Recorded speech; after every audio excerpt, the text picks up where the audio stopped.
Rough night, huh? A headache again. Didn't get any work done, so I finally went to bed. Think you should see the doctor? Oh, no, it's nothing serious. But maybe he could give you something to stop the pain. How's the story coming? Okay? Are you kidding? I haven't put in a decent night on that thing in a couple of weeks. Lately, I don't know. I just haven't been able to concentrate. My mind wanders from this thing to that, you know? Each day I tell myself, how today things are going to go. But maybe you just need to get away from the typewriter for a few days. Well, maybe.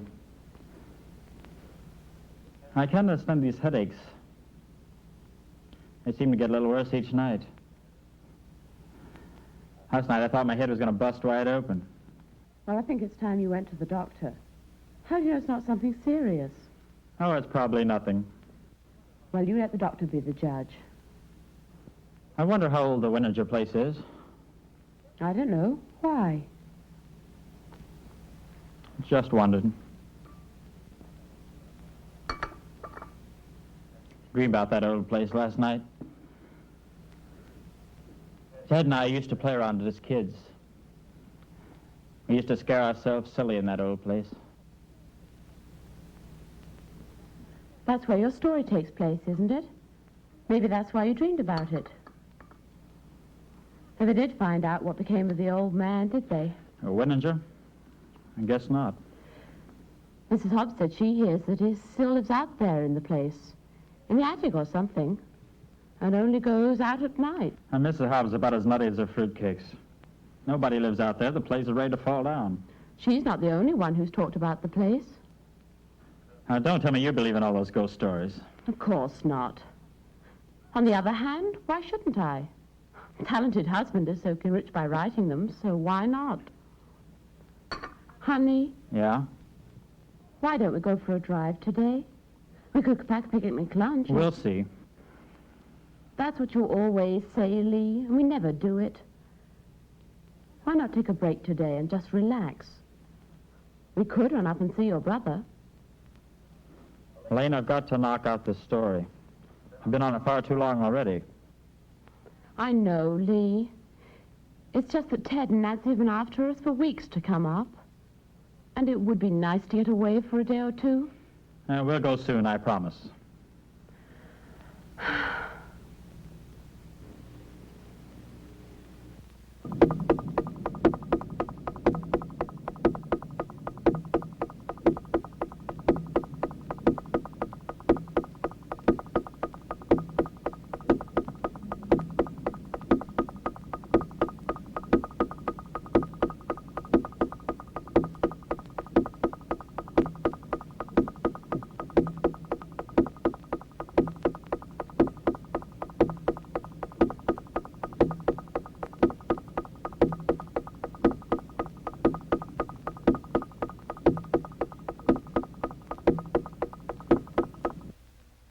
Headache again?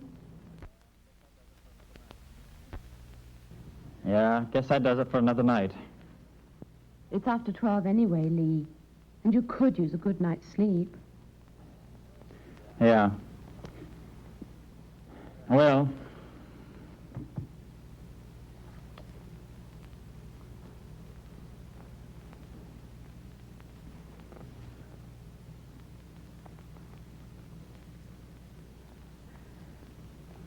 Lee?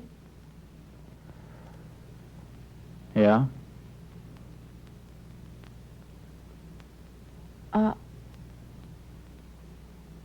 Are you happy? What do you mean?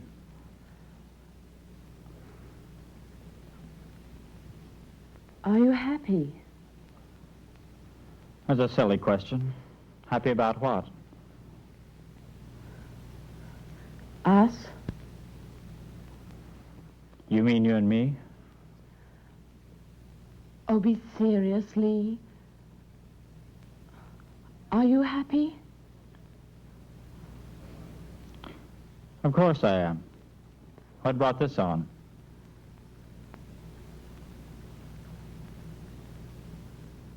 I don't know. It's just that sometimes I feel we're so far apart.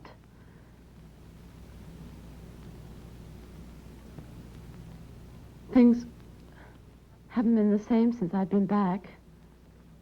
Have they, Lee? I don't know what you mean. I mean, since I've gotten back from the sanitarium. I haven't noticed any difference. It's not the same, though. I know it isn't.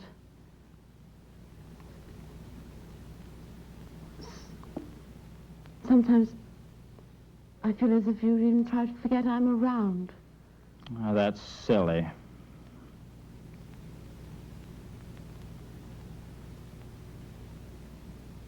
Is it?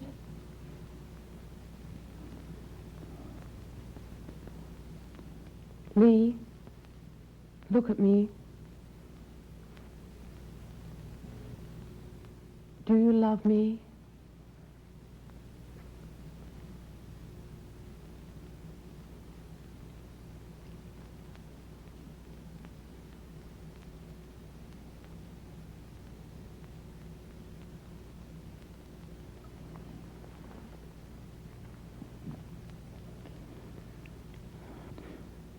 Does that answer you? Something's wrong, Lee. I know it is. Nothing's wrong, honey. It's all in your mind. I don't look as attractive as I did before, do I? Nonsense, honey. Do I? Elaine, you're being childish. There's nothing wrong. Now, try to get some sleep. You'll feel better in the morning.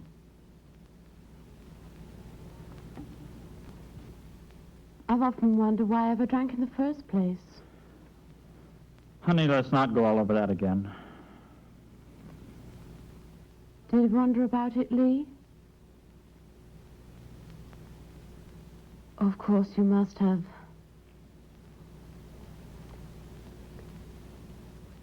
It was a nice escape, though. Elaine, I don't know what brought all this on, but I wish you'd forget it. Now go to sleep.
Ted.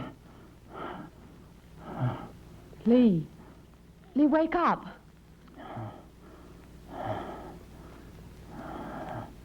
Bad dream? Yeah. I guess so.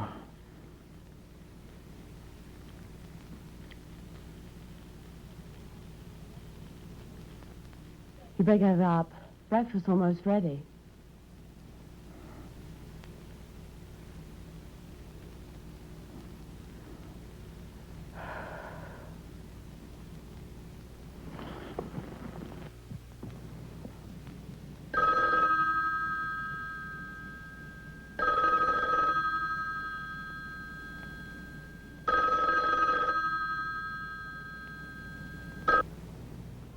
Hello?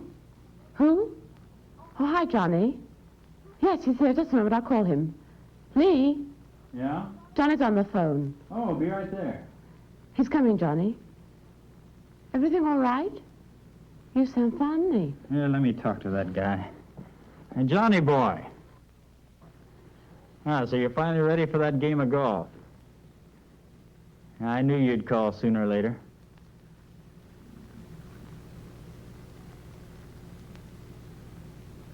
What? He what? It happened about 30 minutes ago, Lee. Apparently he went to sleep at the wheel and lost control. There was nothing anyone could do. Ted? Was he alone? He was. Did he hit another car or tree or what? Well, apparently he had fallen asleep or had an attack and swerved off the highway. The car rolled down the embankment and landed upside down in a stream. They couldn't get him out in time, Lee. I'm sorry. You mean he...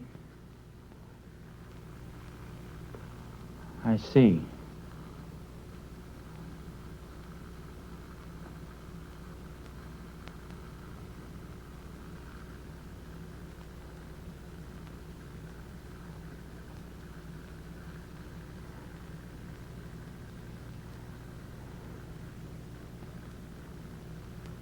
It was Ted. The car overturned in a ditch filled with water. And he drowned.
More coffee, Lee?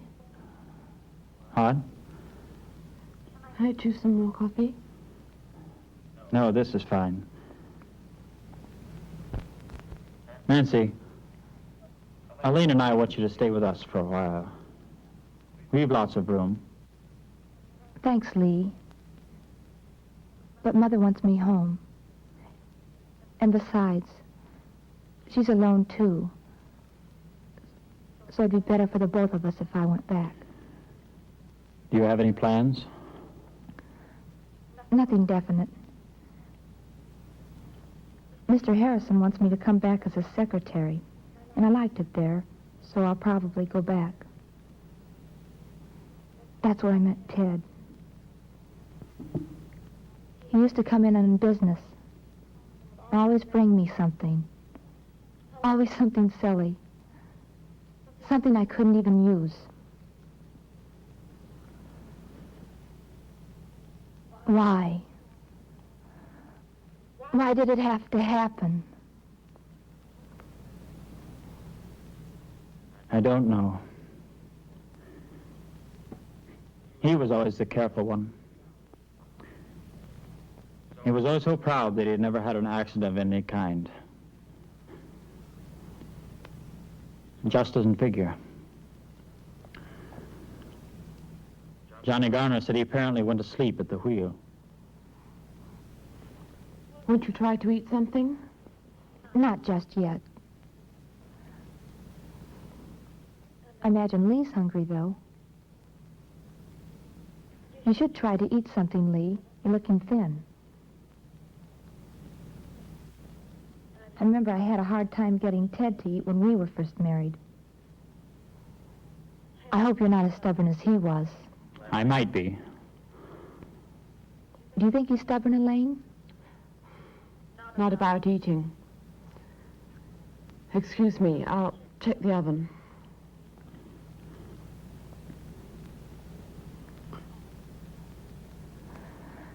They're all so kind.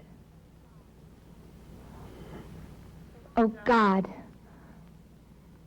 Why is life such a mess? I guess something like this is meant to go unexplained. Why, I don't know. It just happens for no reason. For no reason at all.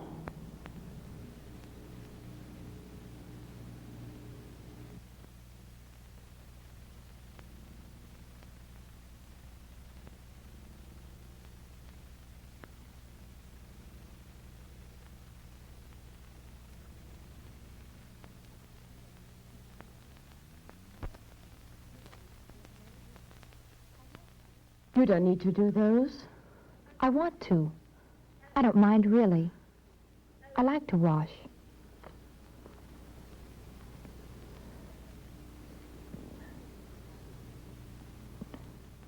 Ted used to dry the dishes after every meal. That's when we talk out the day's problems. You know, I don't think he ever broke a dish. Lee never helps with the dishes anymore. He used to, but now he's too busy. I hope the book he's working on is a great success. I just hope he gets through it. Never thinks about it anymore. He's getting to the place where he's having headaches every night. They got so bad some nights he couldn't even work. The last 2 nights he hasn't complained about them. Of course, he hasn't been near the typewriter. It probably makes the difference. Everything's all right, isn't it, Elaine?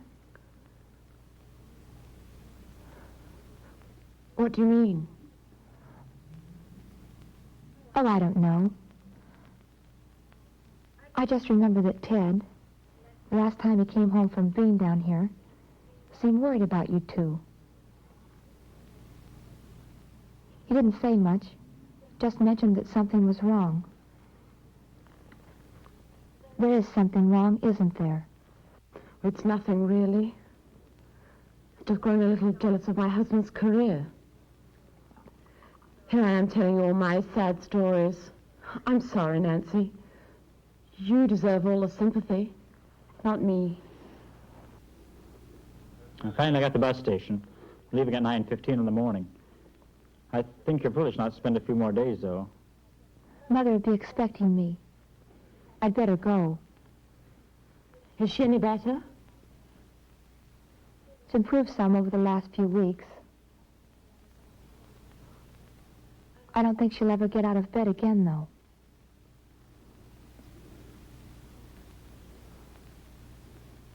terrible to say, but perhaps Ted's lucky.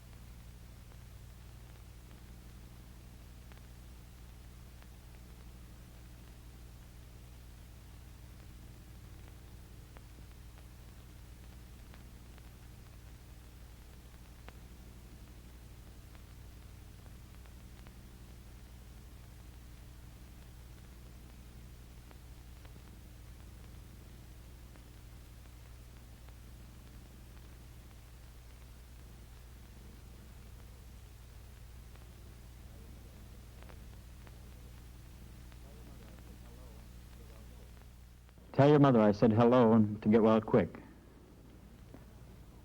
I will. And you take care of yourself, Lee. Sure.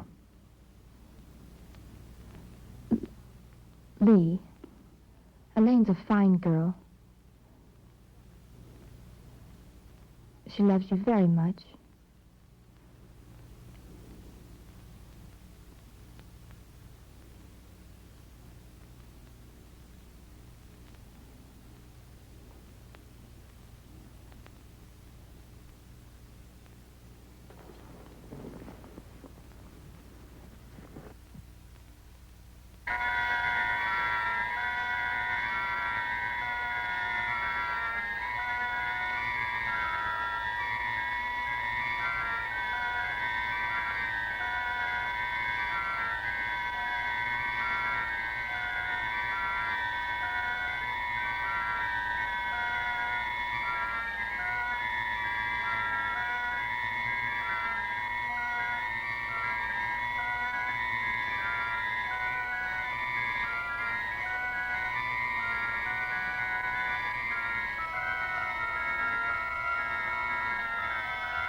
Lee, you've been at it all day. Why don't you take a break? We could go for a drive or something.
Honey, why don't you leave it for tonight and come to bed? I need you to pick up an aspirin. I'll get you some.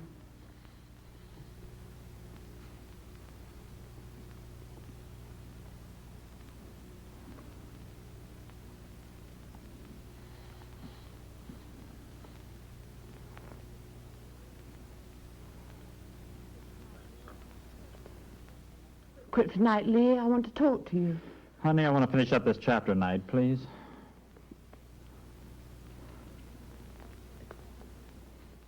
You remember when we were first going together?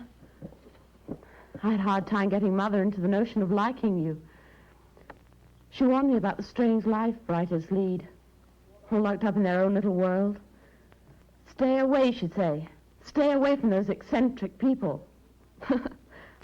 Are you eccentric, darling? I might as well be talking to the wall. What, honey? I said I might as well be talking to the wall. Oh, Lee, let's go out for a drive or something, or at least just talk. I'm sick of talking to myself. Honey, you know I'm busy. Honey, honey, honey. Couldn't you ever say anything else? Oh, Lee, I just want to go outside and breathe again. I want to see people again. And I want to be with the man I married. Is that asking too much?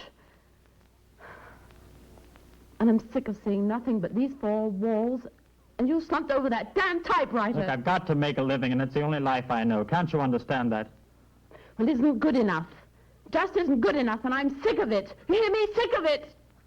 I'm sorry, baby. I'm inconsiderate. Try and be a little patient with me, okay? A while ago, I took the bottle out of the drawer, and I just looked at it. But I wanted it, Lee. Shh. Now, that's all in the past. You're all right now. If you weren't, you would have opened it, right? But I wanted to, Lee. I wanted to so badly. Shh.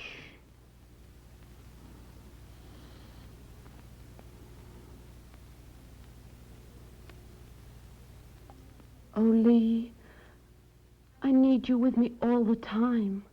And I promise I'll never touch it again. Honey, we shouldn't keep it around. I've told you that before. Don't you see? I've got to keep it. I've got to prove to myself that I can leave it alone once and for all. Oh, Lee, I love you so very much. And don't want you to see me as I was before. I'd kill myself before I'd let that happen.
Are you all right?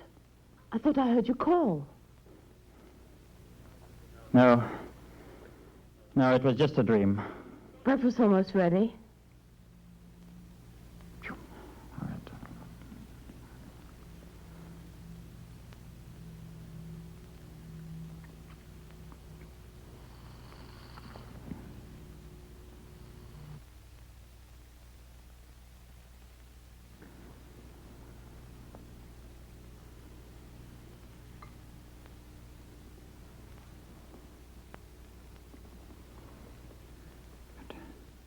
You're not eating. Not very hungry. Headache again? No, just thinking. About what? Nothing important. Come on now, what is it? No, it's nothing really.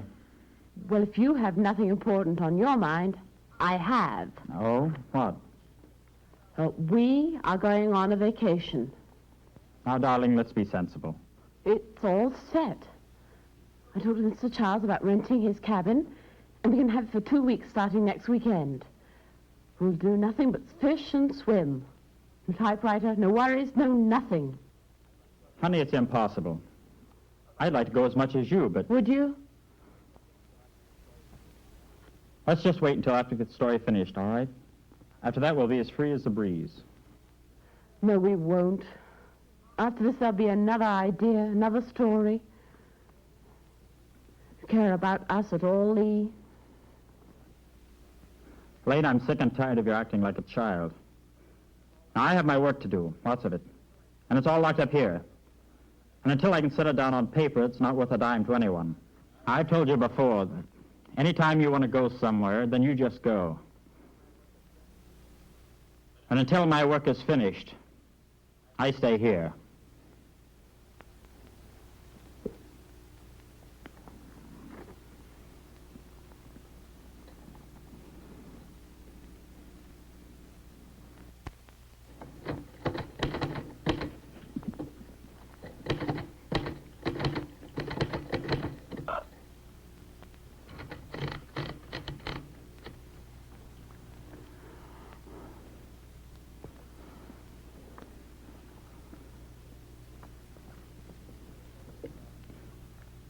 As he approached the darkened room, his blood froze in anticipation.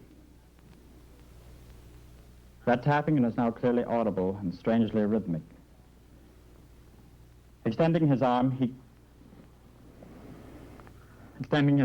he carved his way through the darkness, hoping for the touch of a familiar object. The room seemed endless. Walls disappeared, melting into nothingness. And for the moment, it appeared as having where his only link with reality.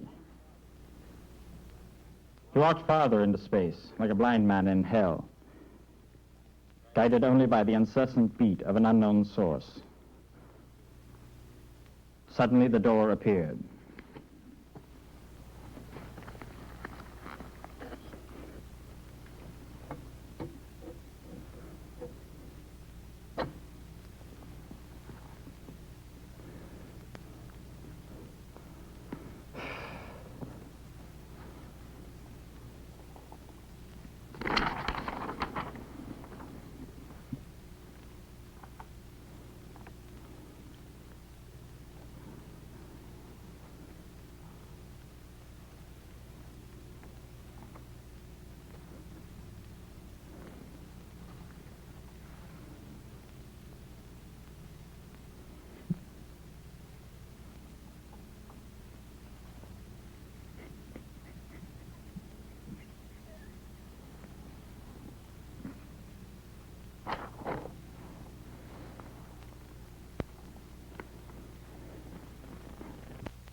Give me a hand with this, Carl.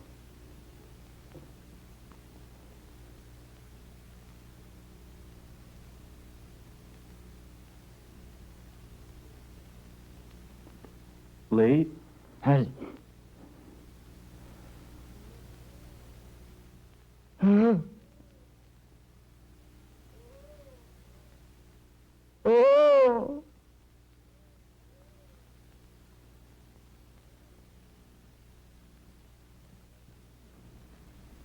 I'm glad you could come. I didn't know of anyone else. I came as soon as I could. Lee, is there anything I can get you? Just leave me alone. He's had quite a lot to drink. Lee, don't blame yourself for what's happened. I'm not blaming myself. Now go away, all of you. Just go away.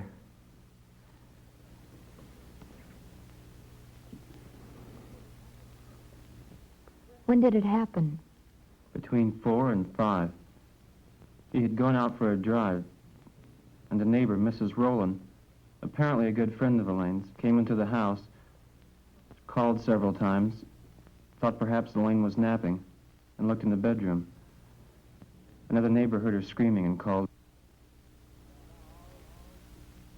Get out!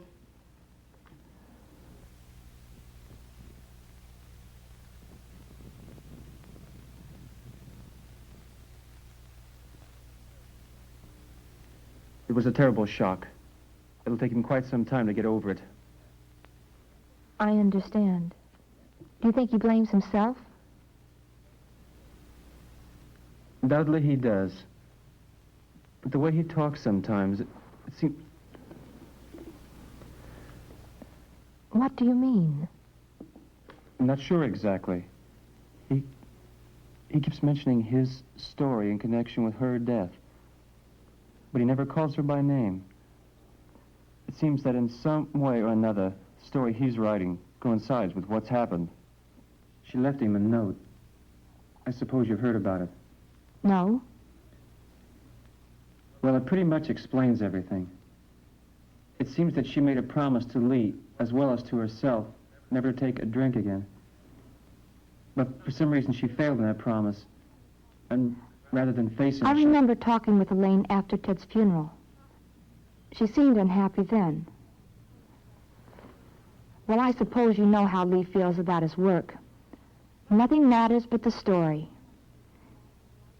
He's practically shut her out of his life ever since they were married.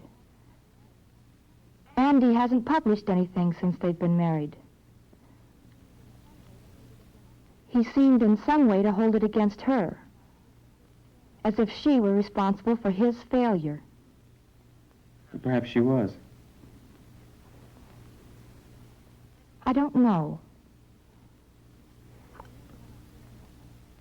I remember when I first met him, before Ted and I were married. He had just had his second novel accepted and was ready to begin work on the third. And now, nearly 3 years later, he's still on it.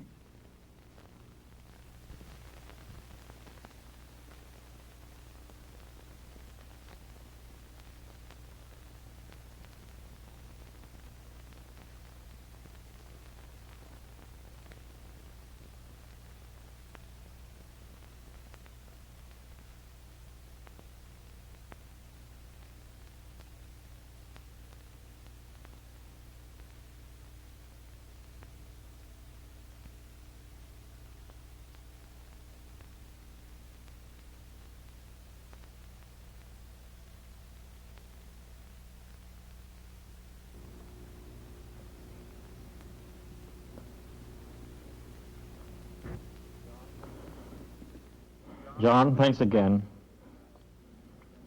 I'll say goodbye. I know you have to catch that bus. Lee, now you've promised me you'd come up. I know Mother'd love to see you. I'll be seeing you in a day or two. Right.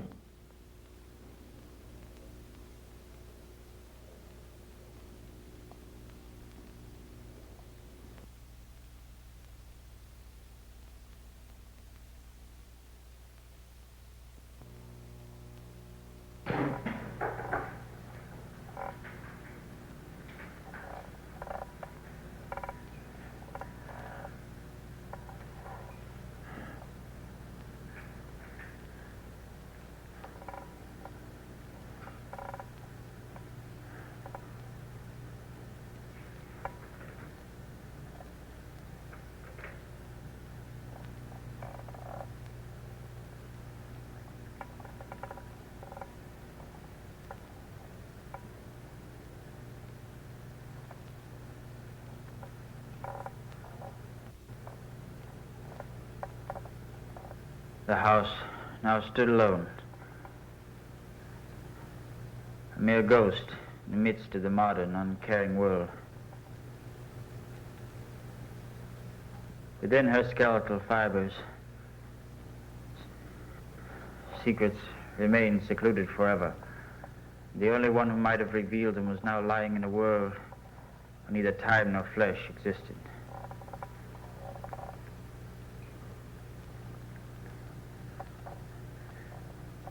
Yet the house seemed to smile to herself as the cool, dark veil of night gently covered the rooftop, and the surrounding weeds bowed solemnly, as if in respect to her stately grace. The end. The end.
What seems to be the trouble? Somebody left their car here. Lights on, doors open.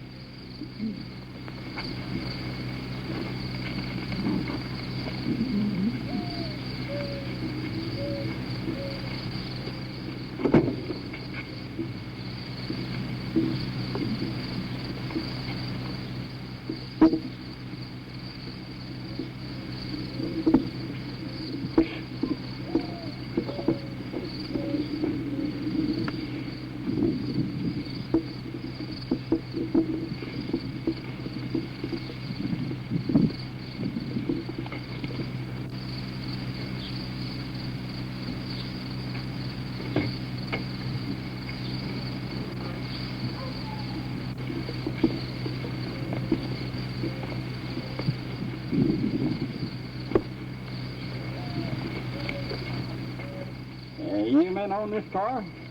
Nope. We thought maybe whoever owned it might have gone up to the old Windsor place. If there ain't nobody around. Well, it's got to belong to somebody.